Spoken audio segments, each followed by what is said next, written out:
Hola, buenas noches, queridos alumnos. Gracias por la puntualidad. Espero que hayan tenido un bonito feriado.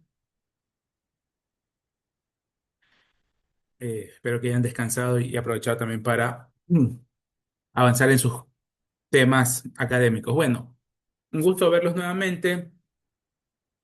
Vamos a continuar con lo que nos habíamos quedado la semana anterior, ya para cerrar el tema del repaso de personas naturales, que lo hemos venido combinando un poco con la parte de auditoría tributaria y haciendo énfasis un poco en los riesgos que detecta el SRI en las declaraciones de las personas naturales. Esos riesgos básicamente están concentrados en la mayor parte en los gastos deducibles y en ese sentido, pues rentas, si hace una auditoría, pues a una persona natural no obligada a llevar contabilidad, lo que le hará en la liquidación es disminuirle los gastos deducibles a los que tenía derecho, ¿no?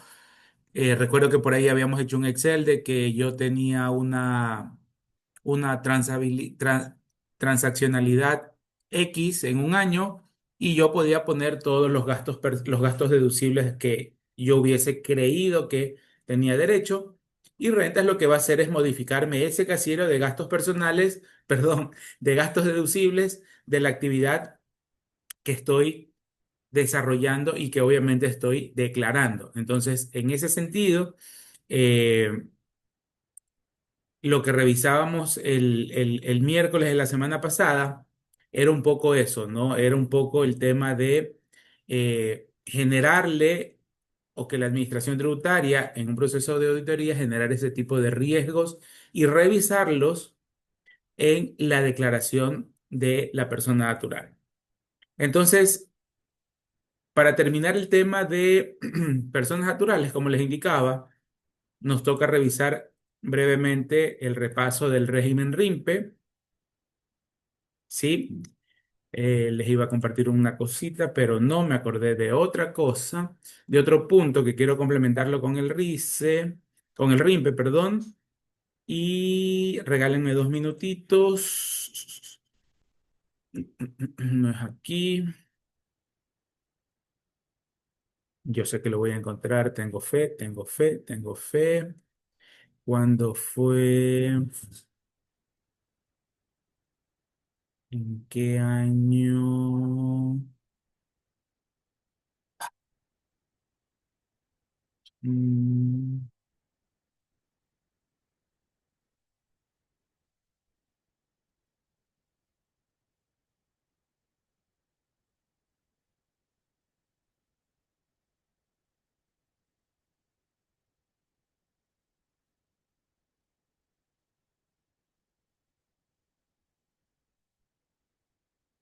Espérenme un ratito, por favor.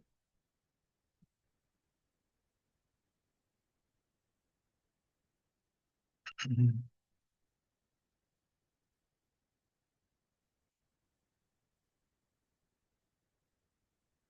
Creo que este es el archivo.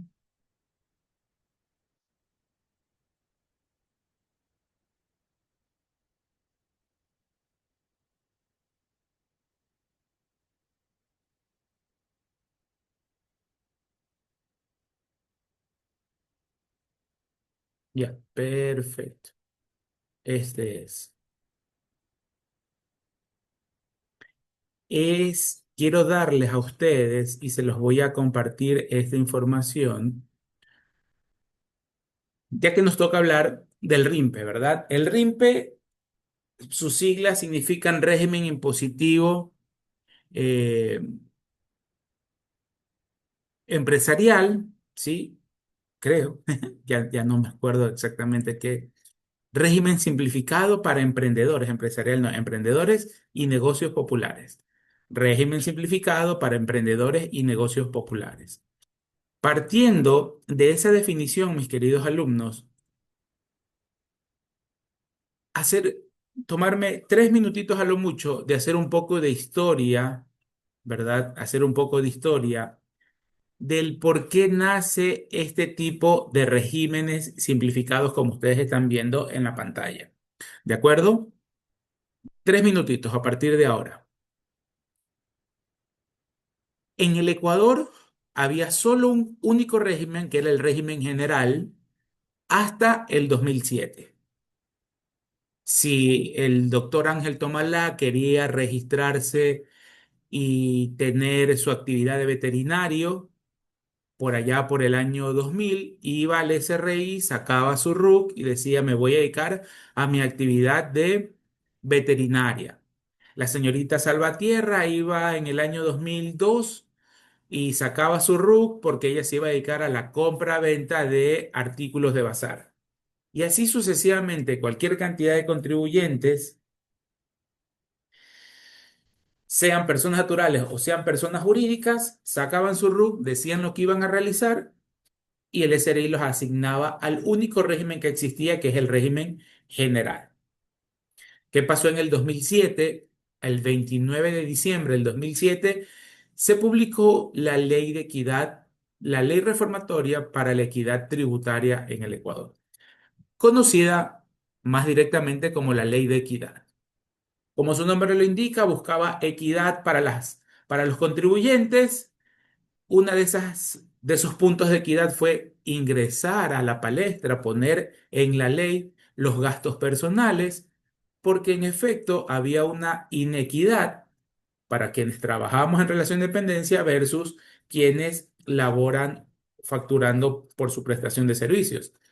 En relación de dependencia yo solo podía descontarme hasta ahora el impuesto, el aporte personal al IES, ¿verdad? Es mi único gasto deducible en relación de dependencia. Pero el doctor Ángel Tomalá, que se iba a dedicar a la veterinaria, él podía descontarse el alquiler del local, servicios básicos del local, entendiendo que todo tiene factura de soporte, pues no.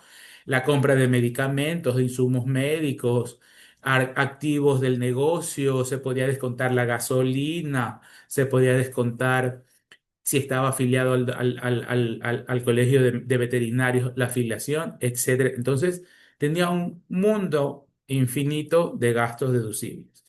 Entonces, el presidente de aquella época dijo, es necesario que haya una equidad y listo. Se incluyeron, entre otras cosas, el tema de gastos personales, ¿ok? A partir del 2008. Y a partir del 2008, precisamente buscando esa equidad, también se pensó lo siguiente.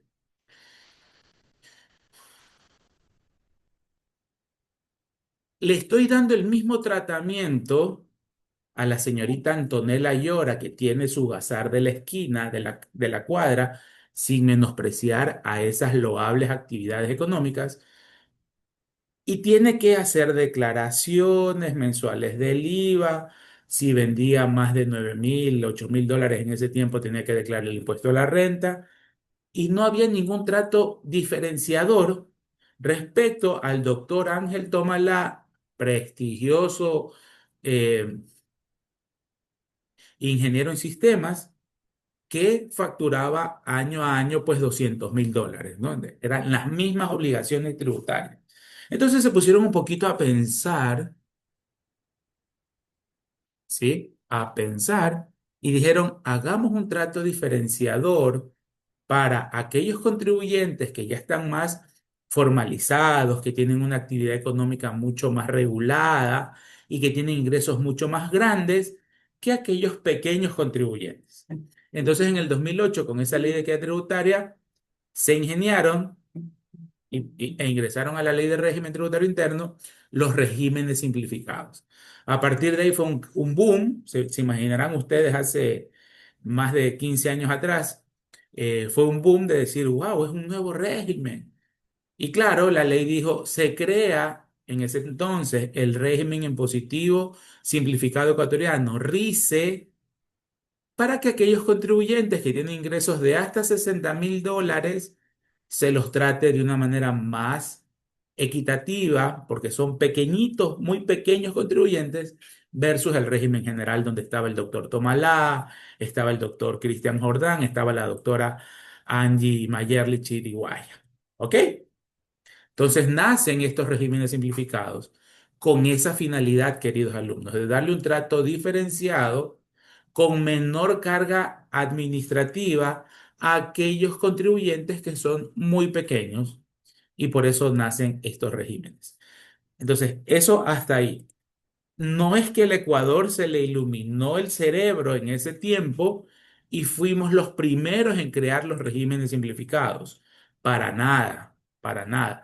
Les voy a compartir una información de un módulo que di en su momento en el Centro de Educación Continua de nuestra querida universidad, donde precisamente hablaba de los regímenes simplificados. Entonces, ¿qué sucede, no? Sucede que en este entorno económico, financiero, para estos pequeños y medianos contribuyentes es necesario agilizar trámites, disminuir los costos para crear empresas, mejorar las legislaciones, hacer leyes más sensibles, mejorar la relación entre estos pequeños contribuyentes y las administraciones tributarias, diseñar políticas fiscales y financieras de apoyo a las pymes, promocionar la capacidad tecnológica de estos contribuyentes que son pequeños. Sin embargo, es muy loable, pero lleguemos también a una, o mejor dicho, como dijo en su momento cuando yo estuve en el puesto de ustedes, por allá por finales de los noventas, el doctor Pablo Lucio Paredes, no sé si ustedes lo hayan escuchado, gran profesor, él nos dijo, y quiero transmitirles eso que a mí me llamó bastante la atención, en la vida debemos ser intelectualmente honestos. Obviamente, la honestidad siempre como valores nuestros, ¿verdad? Valores de la universidad, valores familiares, valores religiosos, la honestidad siempre por delante. Pero en cuanto a al intelecto, fue algo que me marcó y él dijo, si yo voy a generar una política de Estado, yo no solamente debo decirle, porque en ese entonces él era, o no creo que llegó a ser ministro, pero fue viceministro, o fue asesor del ministro, pero ocupó algunos cargos públicos. Dice, yo no puedo diseñar o enseñar o asesorar en una política pública, en una política fiscal, y cuando me vengan a entrevistar decir solo lo bueno. También tengo que decir cuáles pueden ser los resultados que pueden salir mal. Ah, perfecto, teníamos moneda propia en aquel entonces. Sí, devaluemos, perdemos competitividad, no hay ningún problema. Ah, pero nos favorecen las exportaciones. Entonces él un poco decía, hay que decir todo, lo bueno y lo malo.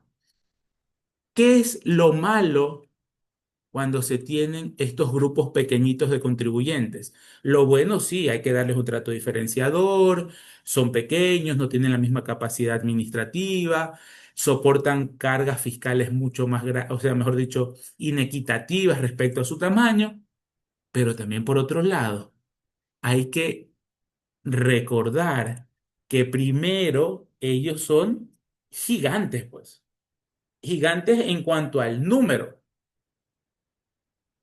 Si nosotros, para darles el dato, aproximadamente los grandes contribuyentes en el Ecuador no superan los 600 contribuyentes, la mayor, el 98% empresas, por ahí un par de personas naturales, pero son 600 contribuyentes a lo mucho en el país que tienen la denominación de grandes contribuyentes.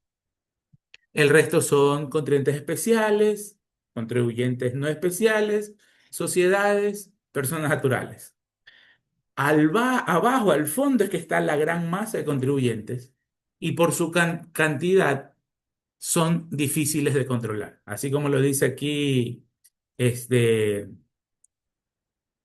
lo dice esta parte, son difíciles de controlar, por lo que son muy masivos, son muchos. Entonces, ese tratamiento diferenciador que se establece para este sector, hay que también acompañarlo de estrategias que permitan que ellos también cumplan sus obligaciones. No por el hecho de que el doctor Cristian Jordán tiene su bazar y él solamente factura $8.000 al año, no por eso él va a dejar de pagar impuestos y declararlos. Él igual tiene que declarar, claro, en una menor cuantía, pero tiene que cumplir sus obligaciones. Pero ¿cómo hacemos, querido profesor, si son cientos de miles de contribuyentes que forman este grueso llamado pequeños contribuyentes? Entonces, para ello, lo que se creó es precisamente estos regímenes para contribuyentes pequeños, donde se los define básicamente por generación de empleo, por ventas o por activos. Nuestro RIMPE, vamos a ver que es hasta $20.000 de ingresos, ventas para el régimen popular y de $20.000 a $300.000 que es para el régimen emprendedor. Entonces, miren, hasta en los pequeños y medianos hacen una segmentación tomando en consideración un dato objetivo que son las ventas, ¿sí?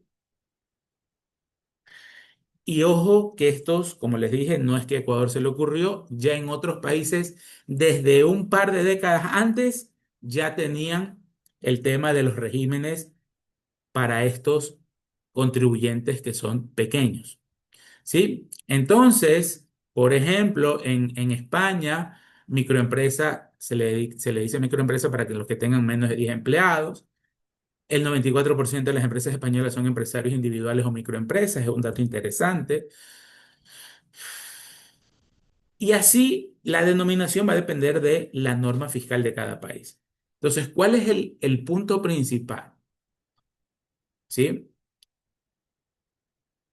Hay que simplificar sistemas tributarios, aumentar la certidumbre tributaria a largo plazo, es decir, yo ya como pequeñito tengo ten claro las obligaciones tributarias, por más que yo facture 10.000 al año, yo igual tengo que cumplir, eso es aumentar una certidumbre tributaria y tener un sistema de impuesto a la renta progresivo, ¿verdad? Con pocos o muchos niveles, pero tener un sistema progresivo, ¿no?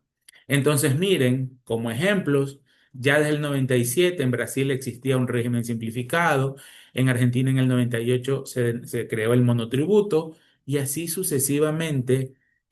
Aquí un error. En el año 2204, ojo con eso, ¿no? 2004, aquí se me fue un error de escritura, crearon otro sistema para contribuyentes más pequeños. Miren, Colombia desde el 83, un régimen simplificado sobre el IVA, y así tenemos muchos ejemplos que nosotros podemos traer a colación. Entonces, como parte de esta pequeña introducción, antes de entrar al RIMPE, hay que reconocer eso, ¿no? Hay que reconocer básicamente dos grandes puntos. Primero, que debe dársele un tratamiento diferenciado, eso nadie lo va a discutir. Y segundo, nadie lo va a discutir que también son muchísimos en cuanto a número de contribuyentes y obviamente se dificulta el control. Siguiente punto. El principio de Pareto se aplica, que es una técnica estadística, se aplica también en recaudación. El 20% de los contribuyentes generan el 80% de la recaudación, para que más o menos nosotros tengamos una métrica y decir, la quinta parte de los contribuyentes me genera el 80% de la recaudación y el 80% de la masa de contribuyentes apenas me genera el 20% de recaudación, ¿verdad? Entonces, ¿a quién creen ustedes que las administraciones a nivel mundial van a revisar más? ¿A los que le generan la mayor parte de recaudación o a los que le generan la menor parte de recaudación?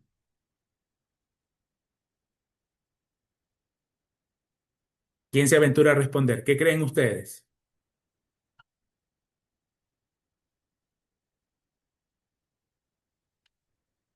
Si una pequeña parte de la masa de contribuyentes me genera la mayor parte de recaudación, por default, el 80% me va a generar el restante 20% de recaudación.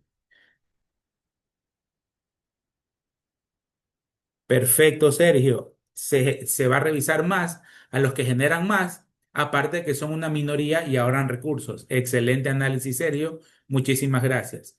Entonces, en este puntito que ustedes ven aquí en la lámina, aquí es donde entran, no me gusta dar nombres, pero va a tocar, en este 20% que es hasta mucho más pequeño ese porcentaje, pero que generan la mayor recaudación, están Conecel, Movistar, las petroleras, eh, Grupo El Rosado, Grupo La Favorita, están las camaroneras, están las farmacéuticas, por ahí ya van siete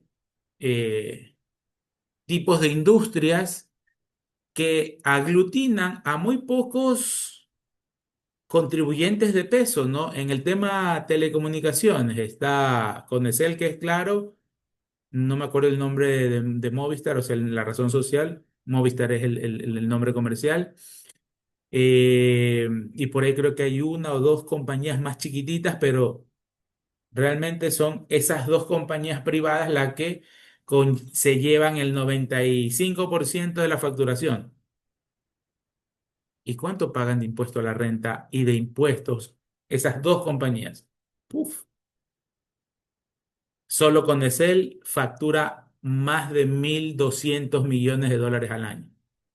Facturación, ingresos brutos, obviamente, ¿no? Pero para que nos demos una idea del tamaño de contribuyente que existe. Cuando se audita, en mis tiempos, cuando se auditaba a ese contribuyente, al menos debían existir dos auditores tributarios por la cantidad de información que tiene. Una persona, un auditor no se da abasto en 11 meses para revisar la información de Conacet. Por ejemplo, en los supermercados, si nosotros lanzamos un nombre, creo que a nivel de ventas está Supermaxi, que es el grupo favorita, está mi comisariato, que es el Grupo El Rosado, y le sigue Tía en tercer lugar. Tía, y les comento el dato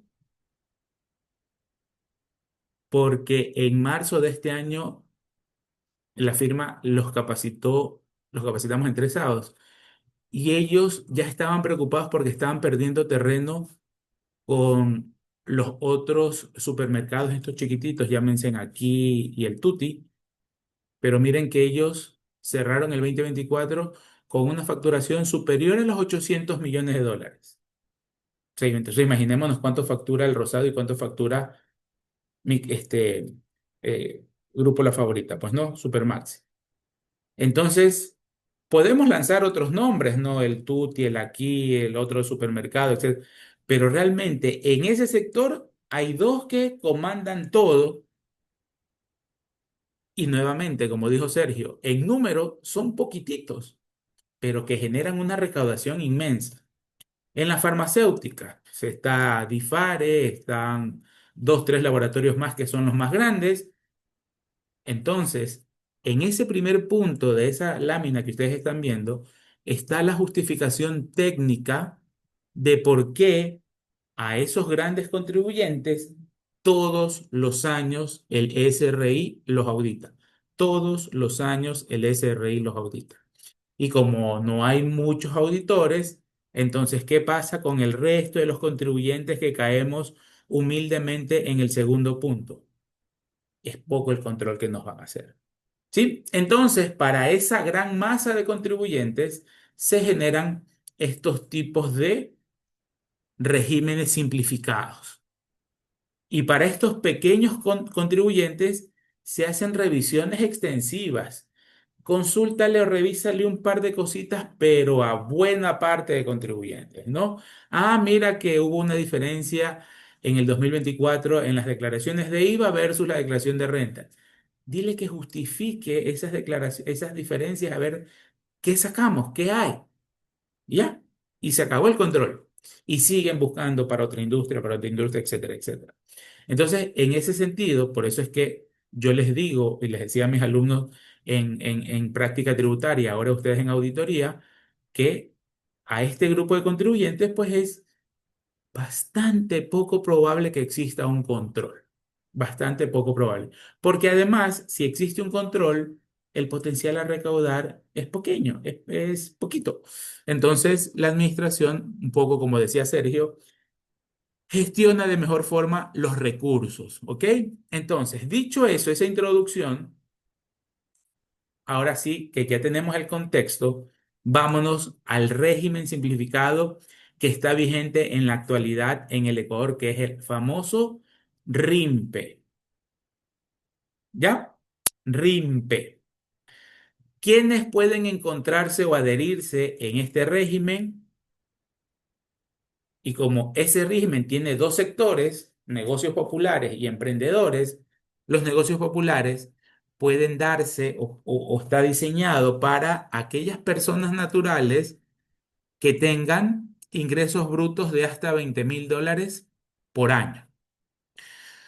Entonces, se recuerda en la diapositiva que los regímenes por lo general es por número, se crean y se los limita por número de empleados, ventas o activos.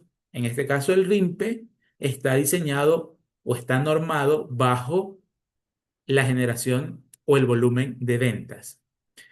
¿Y qué pasa para los que tienen de $20.000 un centavo hacia adelante? Le hacen otro límite hasta $300.000 de ingresos brutos, es decir, sin gastos deducibles, de hasta $300.000, se les va a llamar RIMPE emprendedores.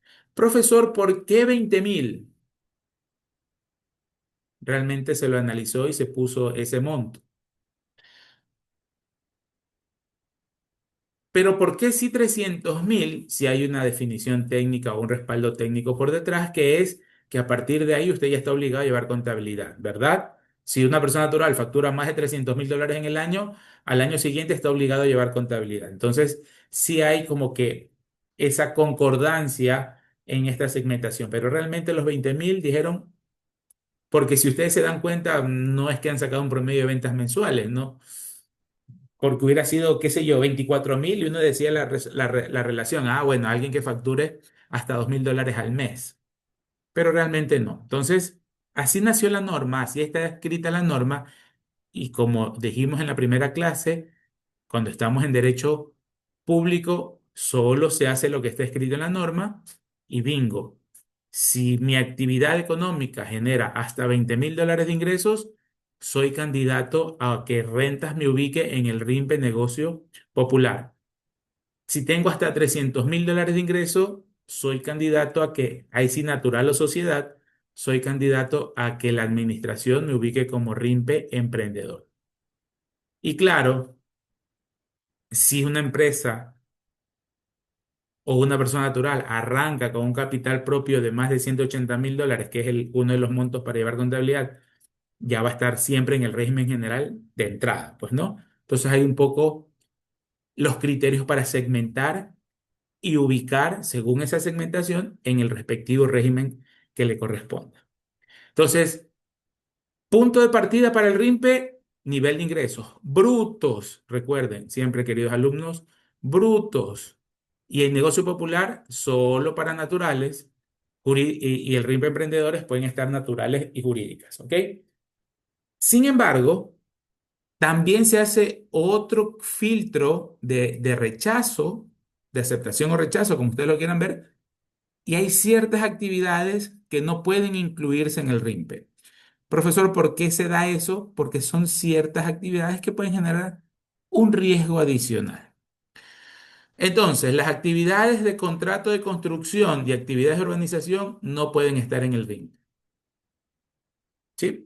Una empresa que va a iniciar actividades ahora en noviembre de 2025 y va a tener como actividad económica actividades de construcción, no lo van a lanzar al régimen RIMPE, lo van a poner en el régimen general. Digo poner, suena un poquito feo, pero lo van a ubicar en el régimen emprendedor. Al momento que aperturan el RUC, perdón, el régimen general, al momento que aperturan el RUC, directamente ese contribuyente, el analista, el funcionario que atiende en las ventanillas, le va a asignar en el sistema régimen general. Los que somos profesionales no podemos estar incluidos en el RIMPE, no podemos estar incluidos en el RIMPE. Aquellas personas que brindan el servicio de transporte, excepto taxis, no pueden estar en el RIMPE. Quienes se dediquen a realizar actividades agropecuarias, tampoco al RIMPE, lo mismo que actividades comercializadoras de combustible.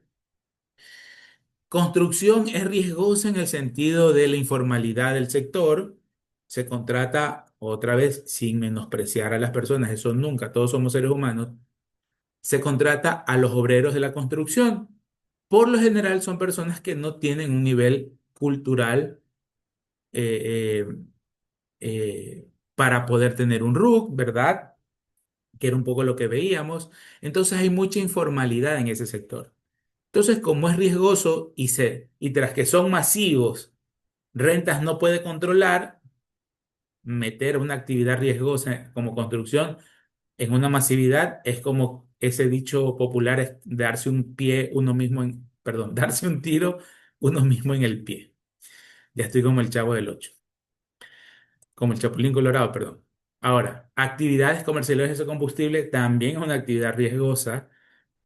Actividades agropecuarias, al igual que construcción, es riesgosa por la informalidad que existe. Entonces, un poco tratan de filtrar por tipo de actividad. Quienes trabajamos en relación de dependencia no podemos incluirnos al RIMPE. Profesor, es decir, si yo estoy trabajando como profesor en la SPOL y aparte quiero ponerme una papelería en en el barrio donde yo vivo, ¿lo puedo hacer? Sí. Cuando vaya a sacar su RUC para ponerse su bazar, su papelería, su, su, su venta de jugos, de tostadas, etcétera, por esa actividad, Rentas le va a decir, ok, esa actividad sí te permito agregarte al RIMPE Negocio Popular, pero el de relación de dependencia no. Ese tú haces tus cosas conforme a ese régimen en particular y vas a declarar y a pagar el impuesto solo sobre tu actividad adicional. Tampoco entra quienes se dediquen a arrendar muebles o inmuebles. Los regímenes especiales, como por ejemplo el sector petrolero tiene un régimen especial aparte, eso tampoco pueden entrar obviamente en el RIMPE. Quienes vayan a realizar algún tipo de inversión extranjera directa van directo al régimen general. El sector de hidrocarburos, un poco de la mano con el tema de las combustibles, laboratorios médicos, farmacéuticas, tampoco pueden incluirse en el RIMPE. Quienes presten servicios grabados con ICE tampoco pueden incluirse en el RIMPE. Profesor, ejemplos de un servicio grabado con ICE, aquellas empresas que brindan el servicio de televisión por cable, por ejemplo. Eso graba ICE y ellas no pueden estar en el régimen RIMPE a pesar de que facturen menos de $300.000. Van directo al régimen general. Y los artesanos tampoco pueden estar en el RIMPE. Tampoco pueden incluirse en el RIMPE aquellos contribuyentes que hayan recibido ingresos superiores a 300.000 en el año anterior, ni quienes se encuentren inscritos en el RUCSO en alguna actividad económica registrada. Ok, negocios populares. Y ahora nos centramos un poquito más en el negocio popular. Los contribuyentes de este sector, que es en estricto sentido van a ser los más chiquititos, pueden emitir notas de evento o facturas electrónicas a su elección. ¿Sí? En su origen, porque esto nació en el 2022, en su origen, el RIMPE, en su origen solamente se les decía que ellos podían emitir nota de venta. Profesor, ¿cuál es la diferencia entre una factura y nota de venta? Si entrego nota de venta, ambas autorizadas por el SRI, ojo, la nota de venta no tengo la obligación de desglosar el IVA. Es lo único. En la factura tengo la obligación de desglosar. Entonces, es como que un poquito más engorroso que emitamos una factura que una nota de venta. Pero ya la norma actualmente y desde hace un par de años atrás dice que se puede emitir o notas de venta o facturas a su elección.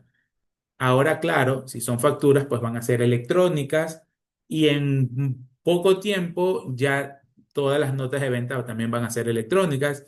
Ahí sí como que se va a dificultar un poquito la parte administrativa para estos contribuyentes, porque se entiende que un negocio pequeño, otra vez sin menospreciar a las personas, puede ser que los dueños de esos locales, de esos negocios pequeñitos, no tengan mucho conocimiento en la parte informática, les cueste generar documentos electrónicos, mucho más tener una firma electrónica. Pero bueno, el mundo va en ese camino, pues y al tarde o temprano vamos a tener que incluirlos. Especificar en la nota de venta, en su factura, la leyenda que son negocio popular, régimen RIMPE. Ojo, que lo que estamos hablando hoy muy probablemente sea tema de examen, así que vayan tomando nota, si tienen dudas, pregunten. En sus documentos preimpresos, en las notas de venta, debe considerar la leyenda negocio popular, régimen RIMPE, un poco para que la contraparte sepa a quién le está comprando. ¿Por qué razón? Porque vamos a ver más adelante, me adelanto un poquito, no les deben retener a los del régimen RIMP.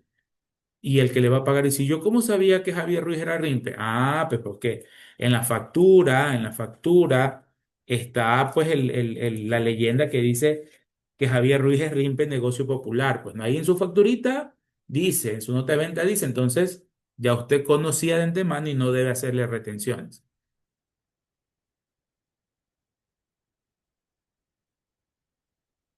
Ahora, puede ser que yo deje de ser negocio popular. Profesor, ¿cuándo es eso? Cuando me dedico a una actividad de las que no puedo ejercer en el RIMPE o cuando mis ingresos, gracias a Dios, de un año a otro subieron más de 20.000. Enhorabuena. Entonces ahí tengo que hacer un cambio de régimen, de pasar del RIMPE negocio popular al RIMPE emprendedor. Y claro, si yo ya dejo de ser RIMPE negocio popular, debo eliminar, dar de baja en el sistema las notas de venta. ¿Ok? Si es que esas notas de venta están vigentes a ese momento.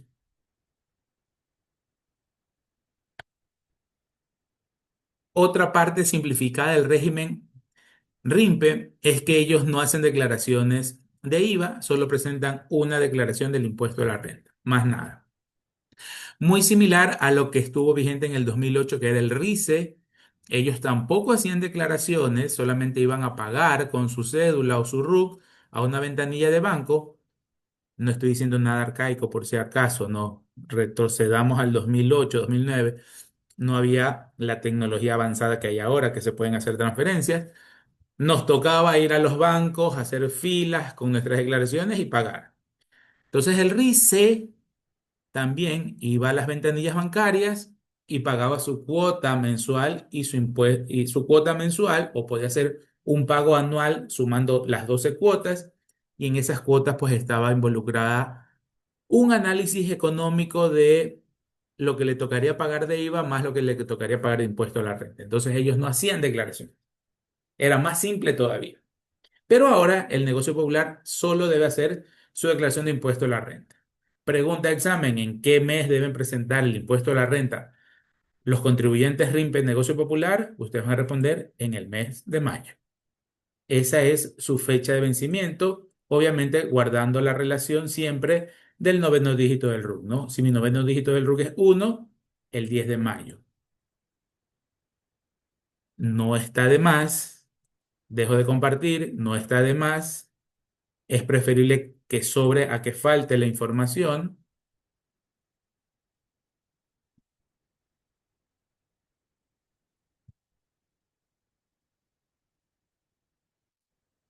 Repito nuevamente, mi número de RUC 0911 78 18 47 001. Como ustedes conocen, el número de RUC de una persona natural, los 10 primeros dígitos corresponden al número de cédula, ¿verdad? Los 10 primeros dígitos es el número de cédula más el 001. Esa es la estructura del número de RUC de una persona natural. Ese noveno dígito se lo cuenta de izquierda hacia derecha, ¿ok? Se lo cuenta de izquierda hacia derecha, en este sentido. Entonces, mi noveno dígito como contribuyente Luis Javier Ruiz Vélez es el 4, ¿sí? Entonces, conforme a eso, yo siempre debo declarar hasta el 16. Si tengo declaraciones de IVA mensuales, hasta el 16 del siguiente mes. Es decir, lo que facturé en octubre, yo debo declararlo hasta el 16 de noviembre. Si lo hago antes, no pago ni interés ni multa. Si lo hago después del 16, como ustedes ya conocen, estoy atrasado, multas e intereses. Si es impuesto a la renta que me toca en marzo, yo debo declarar hasta el 16 de marzo. En el reglamento dice que el impuesto a la renta de personas naturales se lo puede declarar desde febrero hasta marzo. Y para sociedades, obviamente, desde marzo hasta abril. No necesariamente debemos esperar ese último día, ¿sí? Entonces, me olvido de eso y a continuar trabajando, ¿no? Lo mismo, los anexos, el anexo de gastos personales que se presenta en febrero, yo lo debo subir hasta el 16. Entonces, en conclusión, con esta pequeña pausa publicitaria, primero, el noveno dígito del RUC. Primero, el RUC para naturales es nuestro número de cédula más el 001. Segundo, el RUC de sociedades es un RUC generado por el sistema. Tercero, el noveno dígito del RUC para cualquiera, natural o jurídica, se empieza de izquierda a derecha. ¿Y para qué nos sirve? Para saber la fecha de hasta cuándo yo debo declarar. ¿De acuerdo? Entonces, volviendo a la parte del RIMPE, ¿dónde estaba ese RIMPE? El impuesto a la renta, ellos lo deben subir hasta el mes de mayo. ¿De acuerdo? Respetando el noveno dígito del RUC. 1, 10, 2, 12, 3, 14 y así sucesivamente van subiendo de 2 días en 2 días hasta llegar, si mi noveno dígito del RUC es 9, yo debo declarar hasta el 26 de mayo y si es 0 hasta el 28. Para todas las obligaciones, declaraciones o anexos. Otro punto que se me estaba olvidando, punto 5. Si para todas las declaraciones y obligaciones, anexos, si esa fecha cae fin de semana o cae feriado, lo trasladamos automáticamente al primer día hábil siguiente. ¿De acuerdo? Repito, si la fecha de declaración cae fin de semana o feriado, es decir, cae en días no hábiles, se lo corre al siguiente día hábil. Asumamos que 10 de mayo cae sábado. Entonces, si mi noveno dígito del RUC es 1, yo puedo subir la declaración, ¿no? Porque es informática, es por sistema, etcétera, etcétera, pero yo tengo por ley hasta el lunes 12 de mayo para subirla, sin causar intereses y multas de atraso. ¿Sí? Entonces, ojo con eso. Entre paréntesis, solo los contribuyentes especiales, los que tienen la clasificación o la denominación de contribuyentes especiales, ellos sí no le hacen caso a este valor o a estas fechas. Ellos siempre deben declarar hasta el 11 de cada mes. No importa el noveno dígito del RUC, ellos declaran hasta el 11 de cada mes. Los contribuyentes especiales, quienes tienen esa calificación. Y claro, ese impuesto a la renta, como no podía ser de otra manera, primero debe ser progresivo. ¿Sí? Queridos alumnos, tenemos claro el concepto de progresividad. Está el señor, el doctor Cristian Jordán. Vamos a tomarle la lección. Mr. Jordán, a la una. Mr. Aquí Jordán. estoy. ¿Qué tal, estimado Cristian? ¿Tenemos claro el concepto de progresividad? Más o menos. Por favor, dígale lo que Eh, ok, Nayer, puedo repetir la pregunta que hice si tenemos claro qué significa progresividad. ¿Qué entiende usted, don Jordán, por favor? ¿Qué es progresivo para usted? Que solo puede aumentar, más o menos.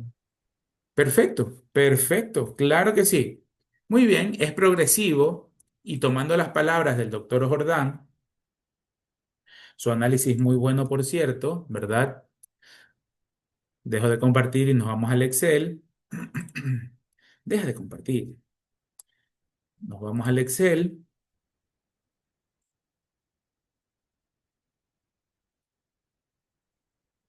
Y progresividad, progresividad, en términos técnicos tributarios,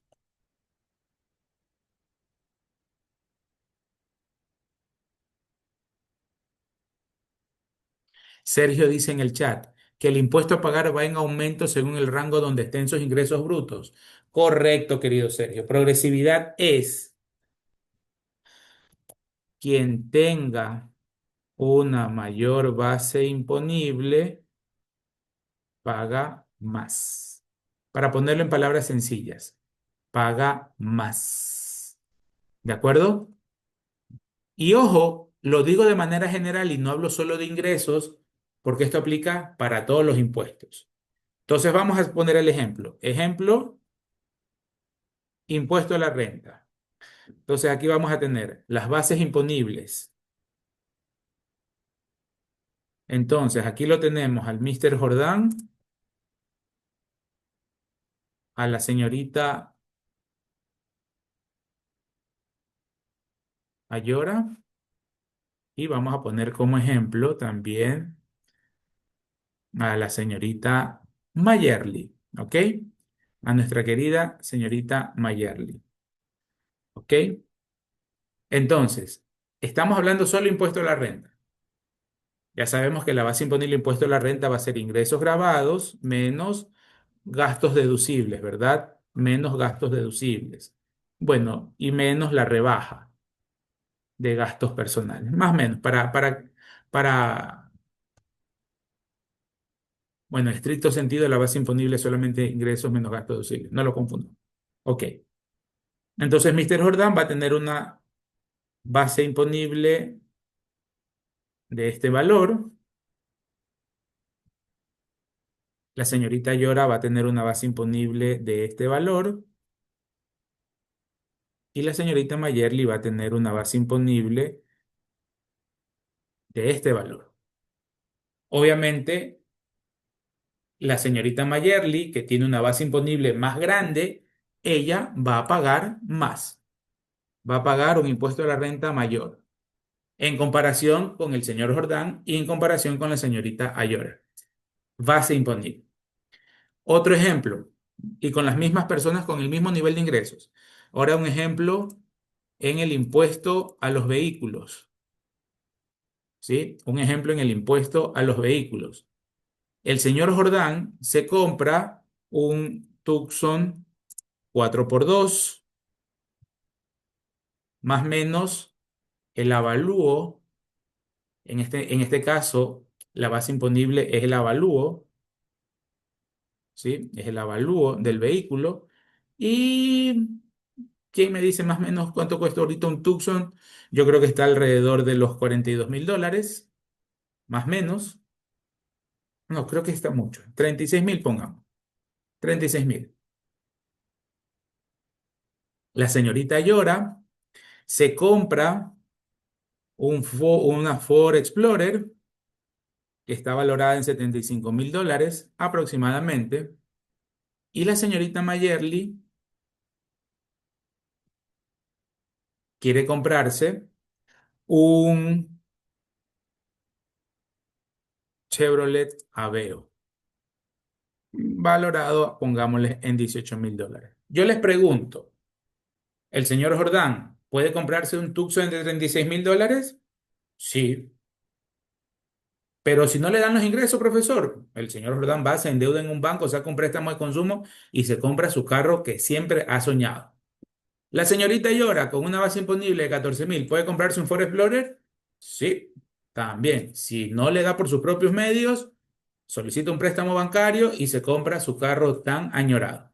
Y la señorita Mayerly, que tenía la base imponible más alta de impuesto a la renta, ¿puede comprarse un vehículo de $18.000? La respuesta también va a ser sí. Muy probablemente la señorita Mayerly no tenga que acudir a un apalancamiento financiero, sino es que se lo compra por por sus propias fuentes de ingresos. Entonces, aquí, bajo el análisis de progresividad, ¿quién va a pagar más o va a tener un mayor valor a pagar de impuesto a los vehículos? Sin lugar a dudas, aquí, ¿no? Sin lugar a dudas, aquí. Entonces, lo que les quiero mostrar, queridos alumnos, cuando hablemos de progresividad, si bien es cierto, la progresividad está asociada a que el que más gana, más paga, cambiemos el chip y dejémoslo en una definición más general. Quien mayor base imponible tenga, más impuesto va a pagar. ¿Sí? Entonces, puede ser que en el impuesto de la renta la señorita Llora pague $25, pero aquí sí va a pagar un impuesto a los vehículos como de $800, ¿verdad? Entonces, dependiendo el impuesto, yo voy a aplicar la progresividad. Claro, en los impuestos que se puedan o que tengan como característica la progresividad. El IVA no es progresivo, al contrario, es regresivo, pero ese es otro tema que lo podríamos platicar en cualquier momento eh, con un café y una torta mojada de chocolate, ¿sí? Cuando terminemos la asignatura. Entonces, eso, queridos alumnos, respecto a la progresividad. Repito, es muy probable que nosotros lo asociemos o asociemos el término solo al impuesto a la renta, pero la progresividad se puede aplicar a cualquier impuesto que tenga esa característica. ¿Ok? Entonces, para el RIMPE se crea una tabla progresiva, si ustedes se van dando cuenta. ¿Cuál era la base imponible del RIMPE? Los ingresos, ¿verdad? Si el total de mis ingresos brutos no supera los 20.000, caigo en el RIMPE negocio popular. Y aquí está la tabla precisamente para negocios populares. Y ustedes se dan cuenta que a mayor cantidad de ingresos, mi impuesto va a ser mayor. A mayor cantidad de ingresos, mi impuesto va a ser mayor. Entonces, si la señorita Xiomara Salvatierra en su negocio, ella facturó en el año 2024 $17.000, ella se va a ubicar en este rango. ¿Cuánto le va a pagar al Estado? $60. Los otros regímenes que existían, les tengo aquí un dato. Ay, perdón, por gusto dejé de compartir. Les tengo aquí un dato comparativo. ¿Sí? Aquí era estaba en mismo PDF. Pero bueno, lo voy a volver a compartir. Esta es una información del SRI. También se las voy a compartir. ¿Sí? Solo que está actualizada creo que al 2023. Solo este archivo del SRI se los voy a compartir, se los voy a subir al aula. Sí, miren que es del SRI. Pero es una información que está con corte al 2023, creo. Ténganlo como referencia, nada más. Revísenlo un fin de semana, péguenle una chequeadita, ¿verdad? ¿Y qué pasaba, por ejemplo, con los otros regímenes? El RICE pagaba en esta actividad económica, ¿no? De restaurante, con ingresos de $17.000. El RICE pagaba, era por cuotas, que como yo les dije, una cuota mensual. Para esta actividad, hoteles y restaurantes, el RICE pagaba 54 dólares 39 centavos al mes. Una carga impositiva alta, a pesar de que era un régimen para pequeños contribuyentes. El siguiente régimen para pequeños contribuyentes, que fue el de microempresas, ese era el 2% del total de ingresos. ¿Cuánto le debía haber pagado la señorita? $340. Ahora, con una actividad, un ejemplo de $17.000 en el RIMPE, vamos a pagar solo $60. Entonces, en términos económicos, es mucho más conveniente el RIMPE que los dos regímenes para pequeños contribuyentes que existían previo al RIMPE. El primerito fue el RICE. Luego fue microempresas y ahora tenemos el famoso RIMPE, ¿ok? Entonces regreso a la parte del RIMPE para culminar la idea. Entonces, para el RIMPE, como se graba sobre los ingresos, yo solo puedo aplicar beneficios tributarios relacionados con los ingresos. Es decir, sí se me va a reconocer si yo tengo un ingreso exento, por ejemplo. La cuenta de ahorros de propiedad de una persona que está en el RIMPE siguen siendo exentos. Es decir, solo lo que tiene que ver con ingresos, el RIMPE puede hacer y aplicar los mismos beneficios. Para RIMPE no pueden aplicar beneficios de ninguna índole relacionados con los gastos. Es decir, si el ejemplo que yo ubiqué, la señorita Salvatierra en su negocio tuvo los 17.000 de ingresos, ella no hace nada con los costos y gastos. Profesor, pero en el local donde funciona la señorita Xiomara, ella paga un alquiler de 150 al mes, está pagando más de $1.500 al año, sí, no los toma en consideración. Profesor, pero a pesar que tiene factura, a pesar de que tenga factura, no los toma en cuenta. El RIMPE negocio popular solo se basa en ingresos, no toma en consideración gastos de ningún tipo, ¿ok? Eso hacer mucho énfasis porque en el semestre pasado por ahí algunos alumnos se me confundieron en una pregunta del examen.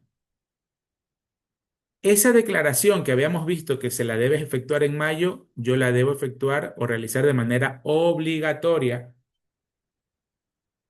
así sea que no se registren ingresos retenciones o cualquier otro dato adicional.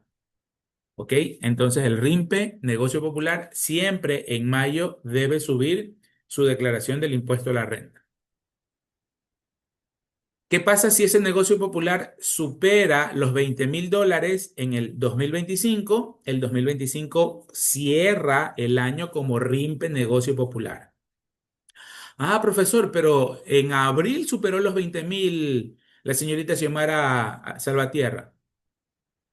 Déjela que termine el ejercicio fiscal y posterior a ello, a partir del del primer día hábil del siguiente año, se cambia de régimen.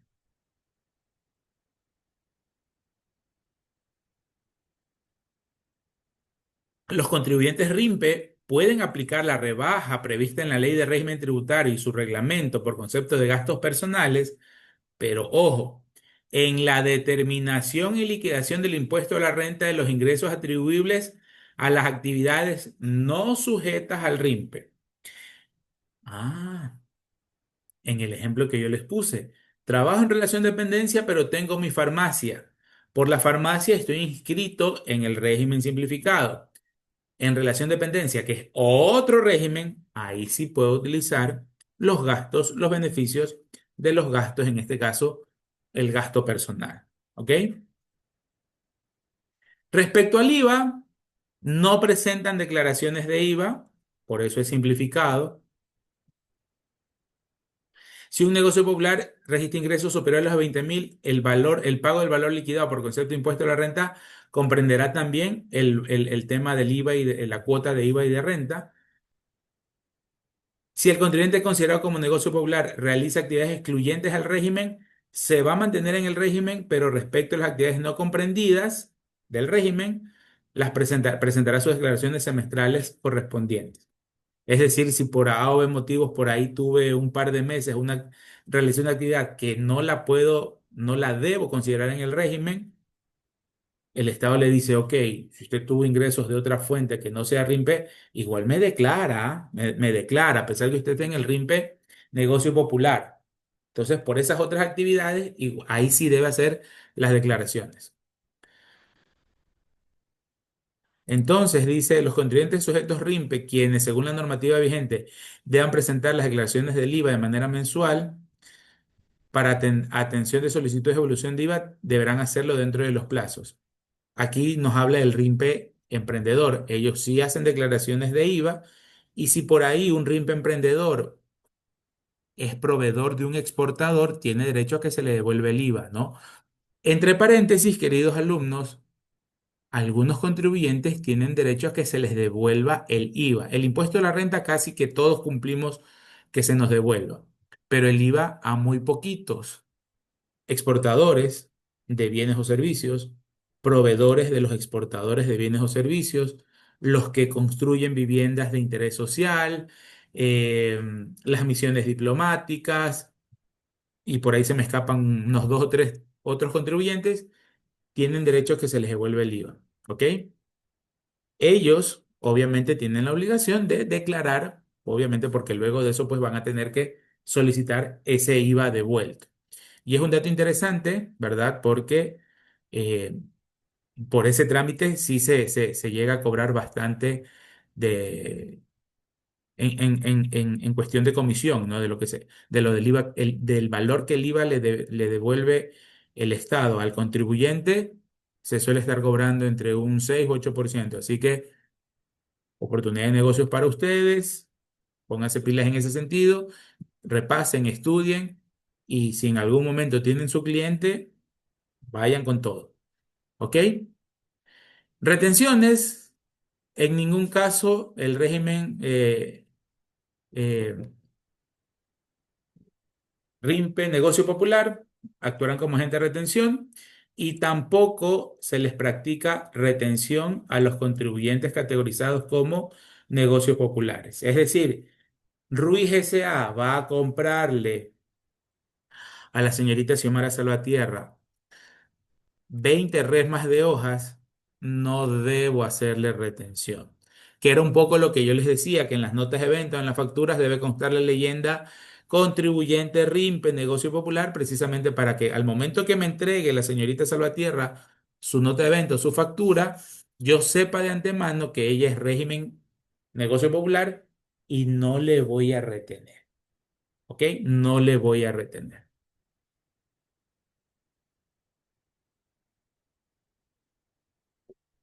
Los negocios populares se mantendrán en el RIMPE mientras tengan esa consideración.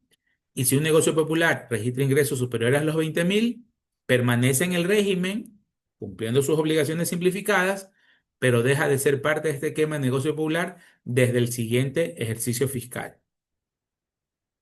Emprendedores. Ahora nos vamos al segundo segmento del régimen RIMPE. Ellos, los emprendedores, pueden emitir facturas, documentos complementarios, etcétera, etcétera.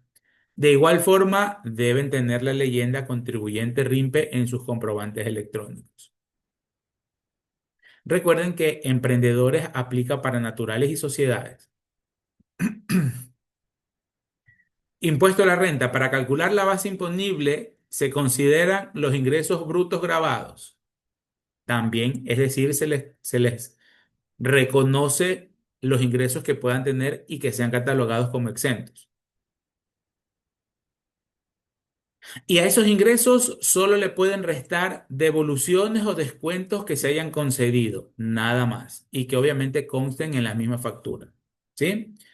Ahora la señorita Antonella Llora tiene su negocio, factura una agradable cifra de $250.000 al año, está en el régimen emprendedor, ¿verdad?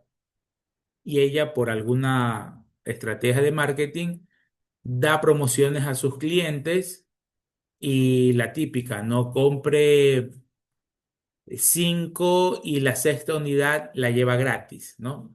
Entre comillas gratis, ¿no? Nada es gratis en la vida, queridos alumnos. Gratis. Entonces, ese gratis debe constar en la factura, ¿verdad?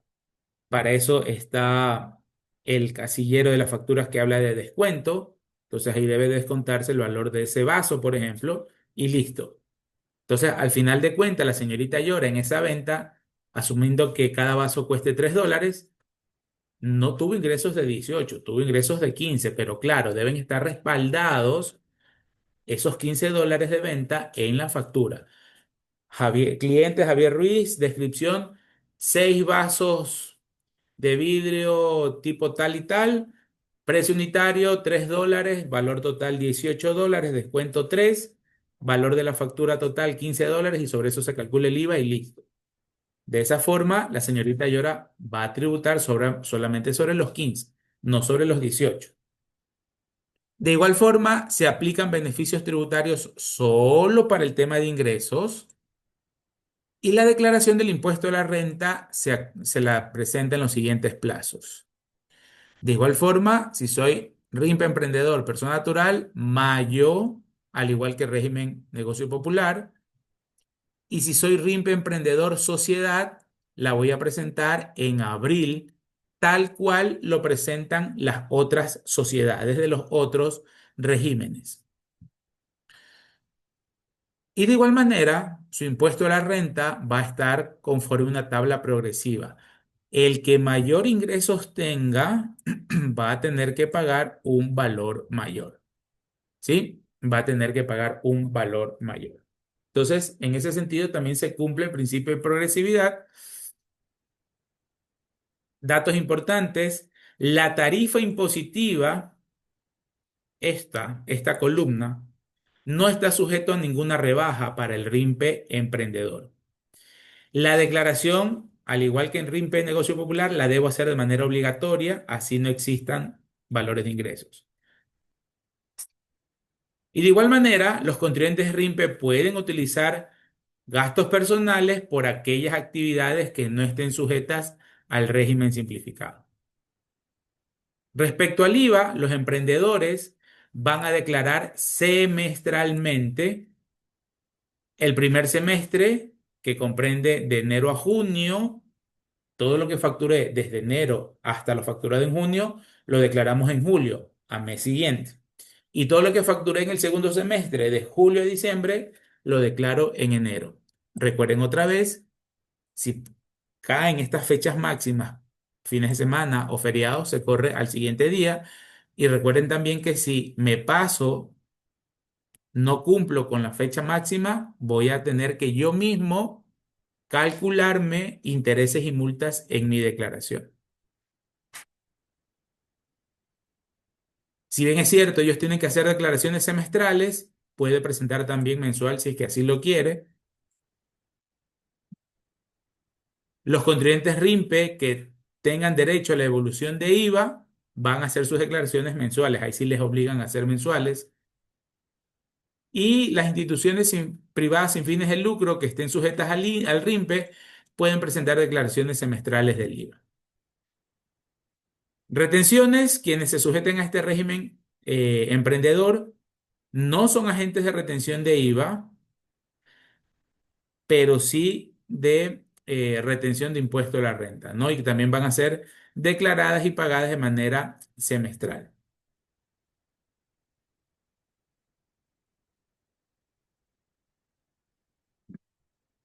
De igual manera, si es que el RIMPE emprendedor se dedica a alguna de las actividades de consumos especiales, va a declarar en el formulario 105 que se declara el ICE de manera mensual. Y la vigencia, el régimen será de aplicación obligatoria por 3 años desde la primera declaración del impuesto a la renta, siempre que se cumplan las condiciones para este régimen, ¿ok? Entonces, este archivito creo que no se los he compartido, ya se los voy a subir porque al final está una comparativa de los deberes formales del régimen general y ahora como RIMPE y negocio popular, ¿ok? Entonces, un poco para que ustedes tengan esta información. Preguntas, por favor, del RIMPE, queridos alumnos. Inquietudes, dudas que ustedes hayan tenido, que hayan escuchado, algún familiar, etcétera, etcétera. Ok, Sergio, gracias. ¿Dudas?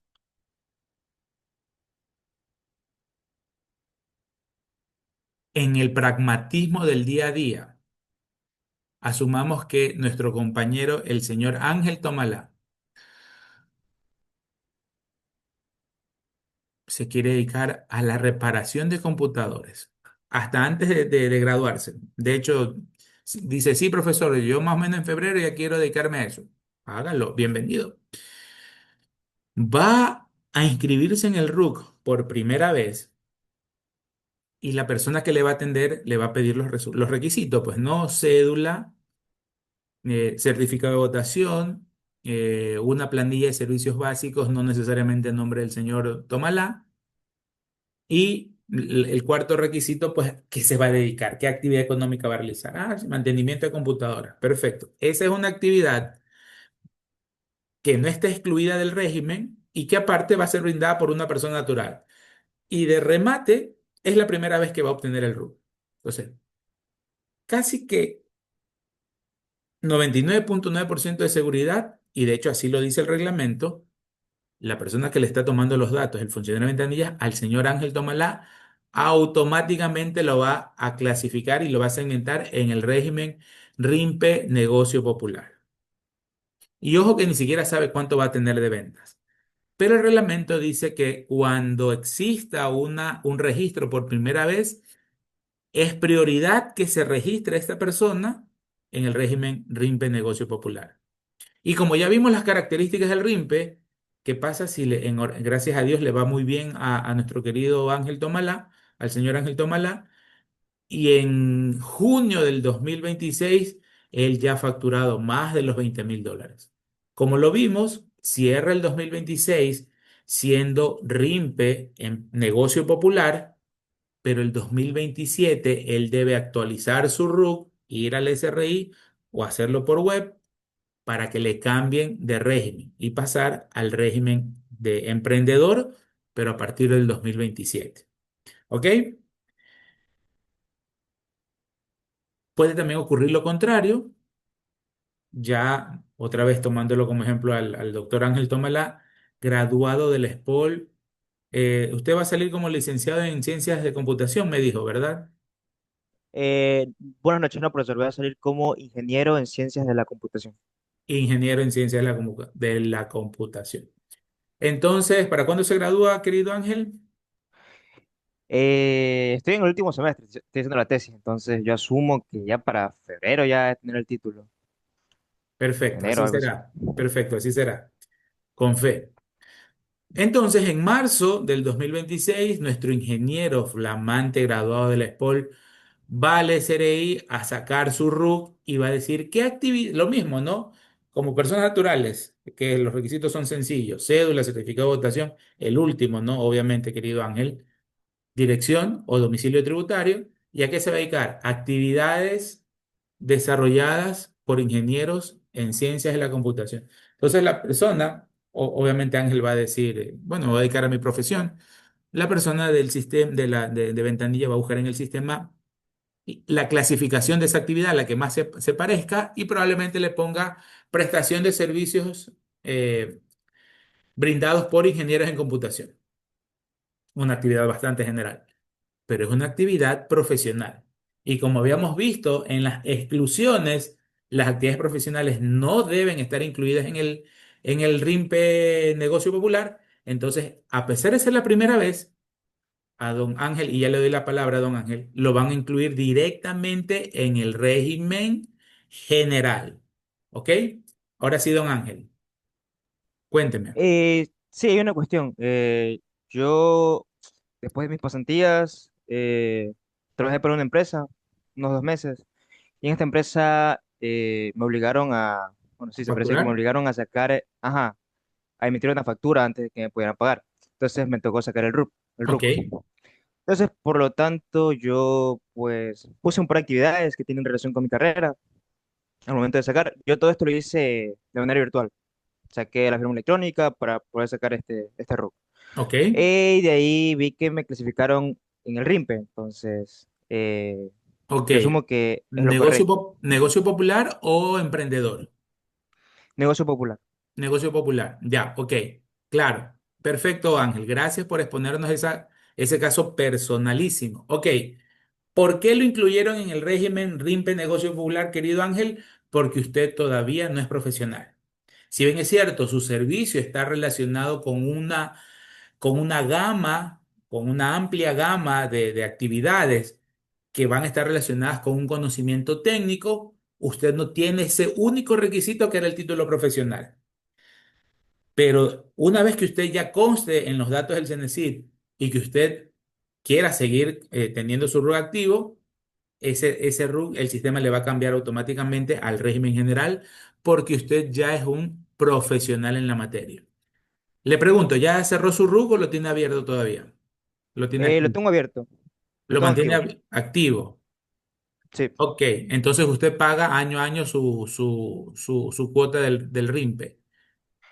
En realidad, esto lo saqué este año, Ah, ok. a eso de junio, aproximadamente junio, eh, Ya, entonces abril. presentó dos facturas, He presentado, no porque sigo igual facturando mes a mes. para otra persona, más a mes, para otra persona por la cual trabajo. Ya, Entonces, perfecto. ajá. Ok, gracias Ángel. Melanie pregunta, igual depende del nivel de ingresos que haya obtenido. Correcto, estimada Melanie. Eh, repito, ¿qué es lo que percibe el funcionario de ventanillas? Es joven, no está graduado todavía, se presume que no va a tener un gran nivel de ingresos, entonces de antemano ubiquémoslos en el RIMPE Negocio Popular, porque también de esa forma le ayuda al SRI, porque Ángel no va a hacer no hace declaraciones mensuales. Eso significa un peso menos en el cubo de información de declaraciones del SRI que si lo hubieran enviado directamente al régimen general. Yo estoy en el régimen general y en mi RUC, como ustedes vieron, declaración de IVA mensual. Entonces el sistema tiene creado un espacio para que yo suba mes a mes mis declaraciones, mes a mes mis declaraciones. Entonces, a una persona que no, otra vez sin menospreciar, que no genere esa mensualidad, también es un poco más pragmático decir, ok, te clasifico en ese régimen y ese régimen es una ventaja para ti de no declarar y también es una ventaja para mí el SRI de no receptarte esas declaraciones.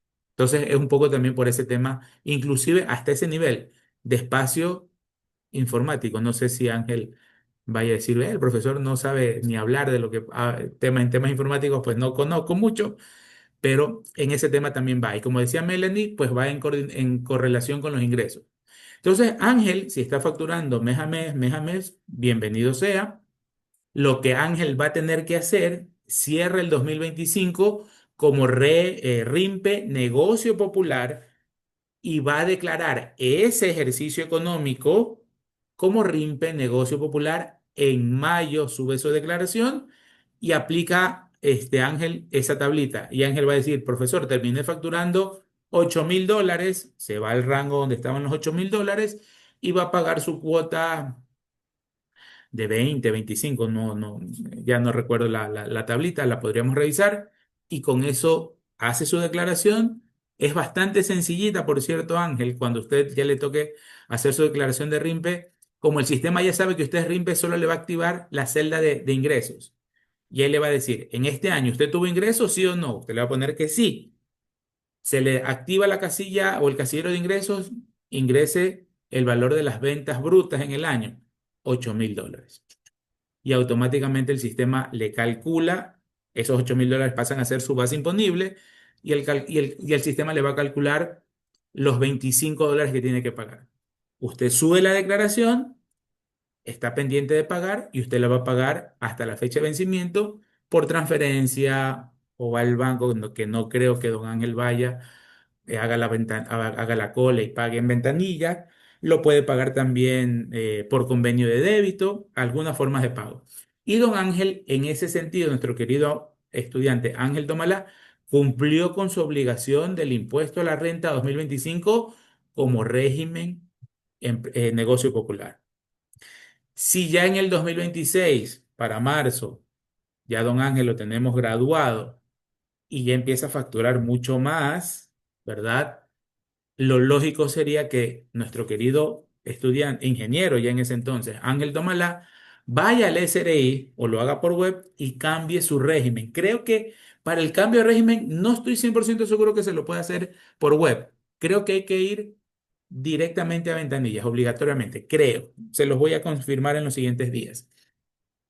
Y lo que Ángel lo que tiene que hacer es, ahora sí, cambiar la actividad, actividades realizadas por ingenieros, actividades relacionadas a la profesión. Y con esa información, la persona de ventanillas le va a cambiar de régimen negocio popular al régimen general. Y ahí sí Ángel va a tener que hacer declaraciones mensuales del IVA, formulario 104, y su declaración del impuesto a la renta en marzo del 2027, cuando haya facturado y haya cerrado su año contable o tributario de enero 26 a diciembre 26. El tema del periodo anual es importante porque a veces las personas se confunden. Profesor, yo inicié mis actividades el 5 de noviembre del 2025. Lo que facturo hasta el 5 de noviembre del 2026 lo declaro. No, usted cierra obligatoriamente su ejercicio económico el 31 de diciembre. Así sea la fecha en que usted haya abierto su RUC. Vámonos a un caso extremísimo. Profesor, abrí mi RUC el 27 de diciembre del 2025. ¿Y por qué lo abrió, estimada Natalie? Y Natalie nos va a responder, oiga, ¿sabe qué, profesora? Es que me salió un negocio, un super negocio, brindé una asesoría y una compañía me va a pagar $15.000. Obviamente me va a pedir factura para sustentar su gasto. Entonces yo rapidito fui el 27 de diciembre a sacar mi RUC en el SRI. Y el 28 emití la factura de $15.000 más IVA por mis servicios profesionales o los servicios prestados. Perfecto. Así Natalie haya trabajado una sola vez en esos 2 o 3 días del 2025, cierra su ejercicio contable el 31 de diciembre. Ella va a computar lo facturado en ese día o en esos 2 o 3 días y eso es lo que va a declarar en el IVA de diciembre, ojo con eso, y va a declarar eso en enero, y va a declarar de esos 2 o 3 días los ingresos en el impuesto a la renta, que lo puede presentar hasta marzo de 2027. ¿Por qué hago énfasis en esto? Hay personas que van y sacan el RUC el 31 de octubre, y si es una actividad grabada con 15, por ejemplo, las comisiones, se olvidan y creen que, pero si yo saqué el RUC, profesor, el último día de octubre, ¿yo por qué tengo que declarar octubre? El sistema le va a decir que usted tiene que declarar desde que abre su RUC. Entonces usted va a tener que declarar octubre. Profesor, así no haya generado factura. Así no haya generado factura. Declara en cero porque no tuvo actividad económica. ¿Ok? Entonces, también un poquito conocer estos pequeños detalles para que cuando ustedes ya sean profesionales y vayan a ejercer sus actividades económicas, tengan en cuenta estos pequeños detalles. ¿Sí? Si es alguna urgencia, como el ejemplo que les puse de Natalie, ya pues vayan y abran su RUC los últimos días. Pero si no, háganlo un poquito más previsible, más con tranquilidad y arranquen en inicio de un mes, ¿no? Porque suelen confundirse. No, pues profesor, si saqué el RUC el 27 de julio y yo recién facturé el 5 de agosto, ¿yo por qué tengo que declarar julio? La ley dice pues que tienes que declarar, mi querido alumno, mi querida alumna. Usted tiene que declarar. Y si me atraso y como no facturé, son $30 de multa que nos van a doler a todos, ¿no? Entonces, ojo con eso, mis queridos alumnos. Entonces, ahí, así estamos más o menos, querido Ángel, bien con su pregunta. Sí, profesor. Ya, Muchas perfecto, gracias. gracias. Entonces, de acuerdo con Sergio, en el tema, en su participación en el chat respecto a la progresividad y también de acuerdo con Melanie, que va a depender, al momento de abrir el RUC, va a depender también del nivel de ingresos. ¿Ok? Bien. Nos toca ver ahora conciliación tributaria. Conciliación tributaria, queridos alumnos, nos saltamos un gran charco o nos pasamos una vereda más grande y ya no vamos a hablar de personas naturales como los aquí presentes, sino es que vamos a hablar de personas naturales obligadas a llevar contabilidad, ya tienen un nivel de ingresos súper alto, y también vamos a hablar de sociedades. Entonces, la conciliación,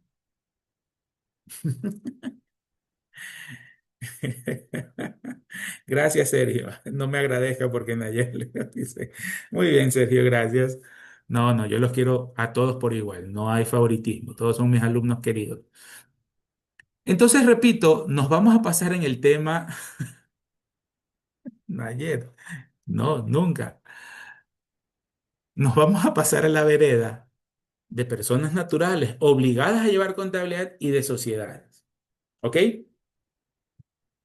Y solo una brevísima introducción, y que ya se los he indicado Ok, Nayer, perfecto. Dice, yo sé que soy su favorita. Listo, Nayer. Yo ya se los he mencionado que la parte de la conciliación, sacándolo del tema tributario, ¿qué es conciliar? Llegar a un acuerdo. Cuando las parejas se pelean, las parejas románticas, pues no, se pelean. El novio y la novia se pelean, el enamorado y la enamorada se pelean por A o B motivo. Se reconcilian, decimos, ¿verdad? Es decir, vuelven a estar en paz, en unión. Entonces, la conciliación busca precisamente ese aspecto. Conciliar, acordar lo que es contable con lo que es tributario. ¿De acuerdo? Y por eso se hace énfasis en que ese proceso de la conciliación lo deben aplicar las naturales obligadas a llevar contabilidad y las sociedades, precisamente por el tamaño de contribuyentes que son. Y esto hasta ahí lo dejo, una por el tema horario, solo quiero dejarles el bichito. Avancen revisando el artículo 46 del Código Tributario, perdón, del reglamento a la Ley de Régimen Tributario Interno, donde están los pasos de conciliación. Yo les voy a subir también un resumen y vayan avanzando un poquito en esa lectura porque vamos a ver ese proceso que sí puede llegar a ser un poquito más complejo, pero que obviamente en qué nos vamos a centrar en la conciliación, al menos en un par de casilleros, que son los ingresos exentos y no objeto del impuesto.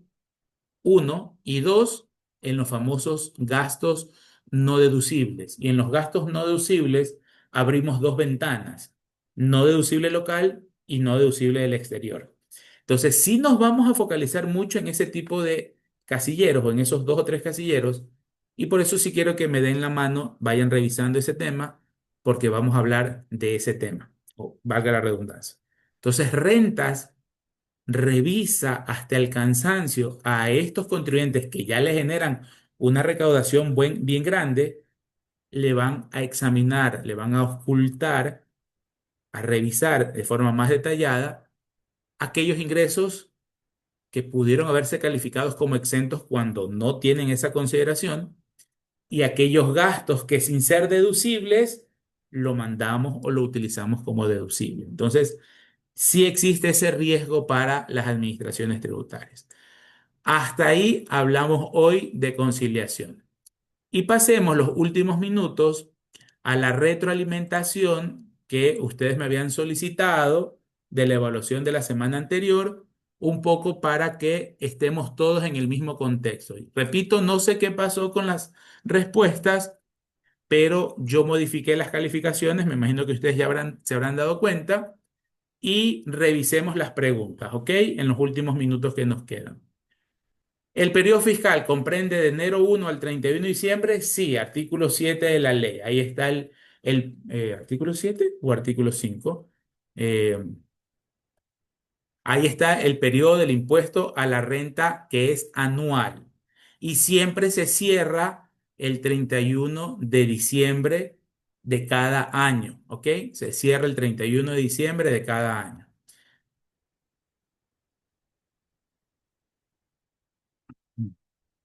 Y en efecto está en el artículo 7 de la ley de régimen. Ejercicio impositivo. El ejercicio impositivo comprende el lapso que va del 1 de enero al 31 de diciembre. Cuando la actividad generadora de la renta se inicia en fecha posterior al 1 de enero, el ejercicio impositivo se cierra obligatoriamente el 31 de diciembre. Entonces la respuesta a esta pregunta era verdadera. Para propósitos tributarios, renta significa ingresos de fuente ecuatoriana obtenida a título gratuito, capital, ambos, etcétera, etcétera. Sí, hay también otra acepción a esta definición de renta, ¿verdad? Que son los ingresos percibidos en el exterior por personas naturales. Artículo 2 de la Ley de Régimen Tributario Interno, ¿sí? Entonces, de pronto no se especificó bien en el tema de las opciones de respuesta, pero sí, parte de renta significa ingresos de fuente ecuatoriana, es decir, dentro de nuestro territorio, la actividad de Ángel que él ya dice que está facturando, enhorabuena, chéverísimo. Eso es un ingreso de fuente ecuatoriana. ¿Por qué? Porque lo está recibiendo, desarrolla su actividad en el Ecuador y quien le paga es un residente de Ecuador. ¿Ok? Y habíamos dicho hace algunas clases que para renta es o se trabaja o yo recibo a título gratuito, ¿no? Herencias, los premios de loterías, por ejemplo son grandes ejemplos de que eso incrementa la renta, ese ingreso incrementa la renta. Y esos ingresos pueden provenir del trabajo, que es lo más usual, lo que está haciendo Ángel, por ejemplo, del capital, lo que Nayer tiene sus inversiones financieras en el Manhattan Chase Bank, allá en Nueva York. Eso se le genera una renta, un rendimiento, ¿verdad? Es broma, querida Nayer. Tenemos una inversión aquí en algún banco del Ecuador, eso es una inversión, eso es un ingreso, pero proviene de una inversión de capital, no es de un trabajo. Pero la ley también lo reconoce e incluso dice de ambas fuentes, es decir, para la ley de régimen, todo lo que usted le vaya a ingresar a su haber es renta prácticamente.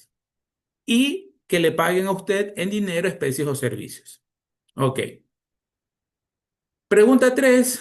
Sujetos pasivos al impuesto a la renta, personas naturales, sociedades nacionales o extranjeras. Era verdadero. Todos nos sometemos al impuesto. Eh, Pregunta 4. Aquí me olvidé de copiarla bien. ¿Qué era las condiciones para ser paraíso fiscal? Se deben cumplir una o las tres, y por eso en las alternativas de respuesta había que tenga una tasa efectiva del impuesto a la renta de naturaleza análoga, etcétera, etcétera. ¿Es paraíso fiscal? Algunos alumnos respondieron jurisdicción de menor imposición. También no hay ningún problema. ¿Por qué no hay ningún problema? Porque para efectos tributarios, la ley de régimen considera a cualquiera de los tres títulos, por así decirlo, considera como paraíso fiscal. Sea que yo tenga un paraíso fiscal como tal, que esté en el listado, ¿sí? Sea que tenga una tasa impositiva menor, que se puede conocer como, como régimen de menor imposición o algún régimen preferente. Y de hecho, eso lo dice, y por eso les estoy abriendo, la ley de régimen lo dice clarito, ¿no? Ahí se está compartiendo. Se consideran como paraísos fiscales, es decir, todos a la misma funda, aquellos regímenes o jurisdicciones que cumplan al menos dos de las siguientes condiciones. Y ahí nos dice las condiciones para ser paraíso fiscal. Entonces, más allá de que le llamemos jurisdicción de menor imposición o régimen fiscal preferente, para efectos tributarios, cualquiera de esas denominaciones va a tener el tratamiento de un paraíso fiscal. Y entre paréntesis, ¿qué observaciones adicionales nos nace si es que son paraísos fiscales? Si uno de nuestros accionistas está domiciliado en un paraíso fiscal y detrás de ese paraíso fiscal está un beneficiario ecuatoriano, me suben la tarifa 3% del impuesto a la renta. Ya no tributo, la sociedad ya no tributa sobre el 22, sino que va a tributar sobre el 25. ¿Ok? También, ¿qué otra consideración se tiene cuando hablamos de paraíso fiscal? Si estamos pagando al exterior, ya no retenemos el 25%, retenemos el 37%, un poco para desincentivar que se contrate bienes o servicios con domiciliados en paraísos fiscales. Entonces corregí, para todos los que ven respondido, corregí y les agregué los dos puntos como correspondía, ¿no? Residencia fiscal de una persona natural, perfecto. Es o tengo 183 días o más consecutivos o no en el mismo periodo fiscal, año 2025. Ángel Tomalá ha permanecido en el Ecuador desde el 2 de febrero del 2025 hasta el 5 de noviembre del 2025. Mañana, don Ángel parte a gozar de sus rentas ganadas en el año y va a pasar los últimos meses del año y sus festividades de fin de año en su chalet en los Alpes suizos. Tiene tiene todo el derecho a hacerlo, a gozar sus rentas bien trabajadas. Se cuentan los días en un mismo año que estuvo dentro del Ecuador, pasan los 183 días, es residente fiscal. O la norma de esa sencillez pasa a un temito un poquito complejo. Precisamente para jugar con las entradas y salidas, ahora se toma en dos ejercicios fiscales, pero un lapso de 12 meses. Es decir, que yo puedo ser residente fiscal del Ecuador desde marzo 2024 a febrero 2025. Ahí tenemos los 12 meses en dos ejercicios fiscales diferentes.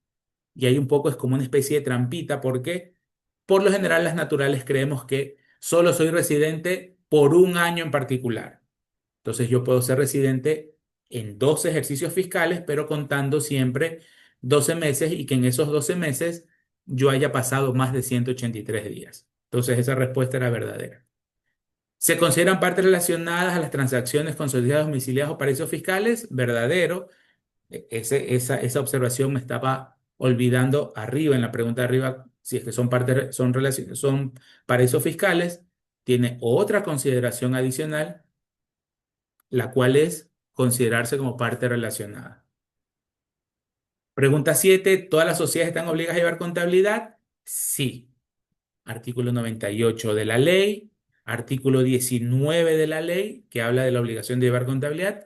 Ahí dice, todas las sociedades llevarán contabilidad. Para propósitos tributarios, sociedades de derecho, cualquier patrimonio económicamente independiente. Ahí tenían sus dos puntos. Base legal, otra vez, artículo 98 de la ley de régimen. ¿Cuándo lleva contabilidad una persona? Artículo 19 de la ley y artículo 37 del reglamento, si mal no recuerdo, y ahí nos hablan. Si mis ingresos superan los $300.000, los ingresos brutos anuales, si mis costos y gastos superan los 240.000, ahí estaba un poquito cambiado, o si el capital de trabajo supera los $180,000. No es necesario que cumpla las tres. Con cumplir una, ya estamos obligados a llevar contabilidad, queridos alumnos. ¿Sí? Y pregunta 10. Sujetos pasivos del impuesto a la renta, ¿quiénes son?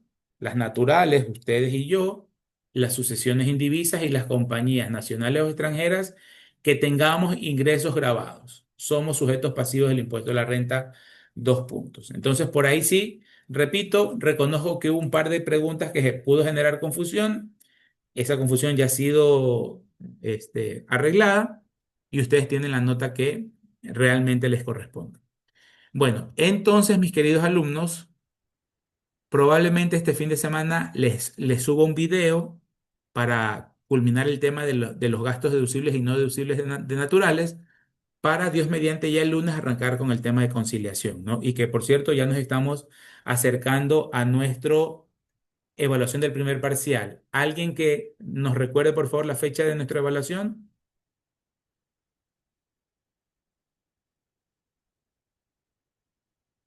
¿Alguien recuerda cuándo tenemos nuestra evaluación?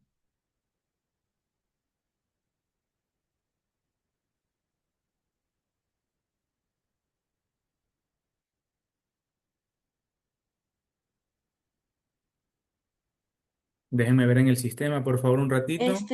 Profe, es el 20 de noviembre, día jueves. Ok, muchísimas gracias.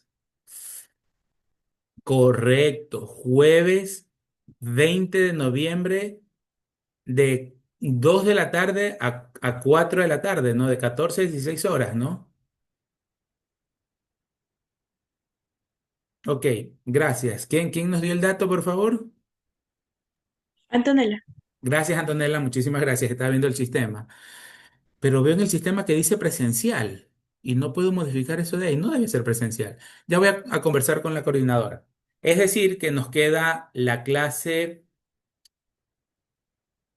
de lunes y miércoles de la siguiente semana. ¿Ok? ¿Qué se va a revisar? Eso ya estamos de acuerdo con el otro docente del otro paralelo. Este primer parcial va a ser exclusivamente de personas naturales. ¿Ok? Entonces, vayan repasando todo lo que hemos visto, incluyendo el tema de RIMPE, tanto negocio popular como emprendedores. Y va a ser teórico práctico, ¿no? Nayer, por favor, su consulta. Profe, es que a mí me sale que el examen es virtual, no me sale que es presencial. O sea, en el sistema me sale como el Ajá. aula virtual. Sí, sí, sí, debe ser Ah, virtual. No ya. sé por qué aquí Ah, ya. en mi sistema de profesor me sale, no puedo modificarlo, a eso me refiero. Pero no, sí, obviamente debe ser, es virtual. Listo. Entonces, eso, mis queridos alumnos, vayan repasando conciliación para el día lunes entrar de lleno a ese tema, ¿ok? Cuídense mucho entonces, mis queridos alumnos, un bonito fin de semana. Pasen bonito. Hasta luego.